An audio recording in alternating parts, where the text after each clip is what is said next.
Vous m'avez dit des mots, des phrases que j'attrape au vol en consultation, des phrases qui m'interpellent, qui me parlent plus que d'autres, celles qui disent tout en si peu de mots.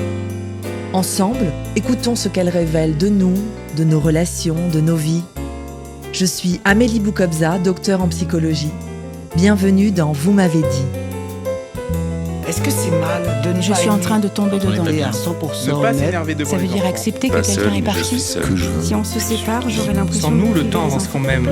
Ça m'a déstabilisée, mais ça m'a plu. Je ne suis pas une femme J'ai d'affaires. tellement envie qu'il m'apprécie pour qui je suis.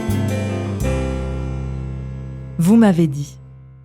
J'adore mon enfance. J'ai trop envie de redevenir un bébé. Mais on peut pas recommencer la vie. C'est trop tard.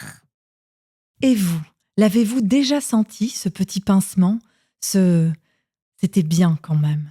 En regardant une photo de vous, enfant, le regard ailleurs, insouciant, pas de responsabilité, pas de rendez-vous, pas de compte à rendre, pas de décision à prendre, se laisser porter, littéralement parfois, aimer, câliner, nourrir, consoler, rassurer. Ce moment suspendu où tout était pris en charge, où les mots, conséquences, culpabilité, morale ne pèsent pas, n'existent pas. C'est peut-être ça le vrai luxe, l'ignorance du mal. L'enfance, c'est l'insouciance, un paradis perdu où l'on ne sait pas encore ce que signifie nuire. Le mot innocence vient du latin nocere, nuire. L'enfant innocent, c'est celui qui ne sait pas ce que c'est que blesser, et donc qui ne porte pas encore la faute. Jusqu'à ce point de bascule, imperceptible mais irréversible, et une fois qu'on sait, on ne peut plus faire comme si on ne savait pas. On prend conscience que la vie ne revient pas en arrière et de sa finalité.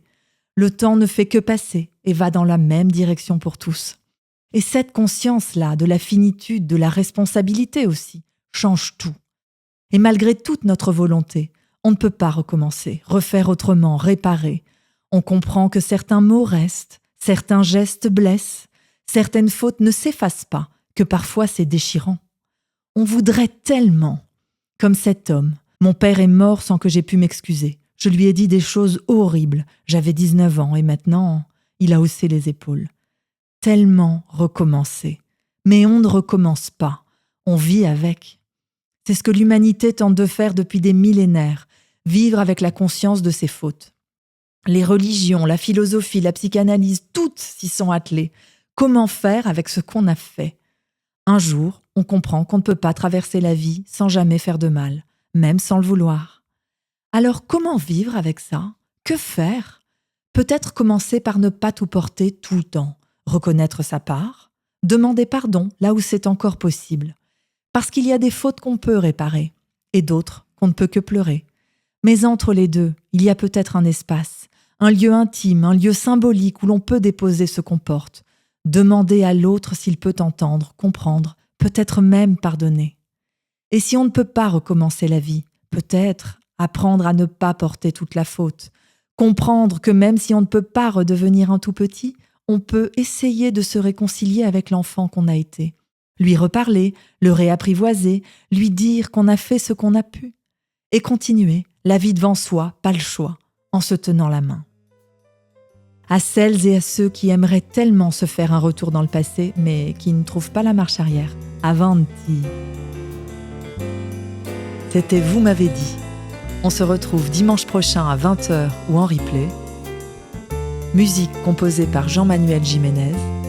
Montage Lucas Martineau. Arrangement et direction artistique Brigitte Massiot.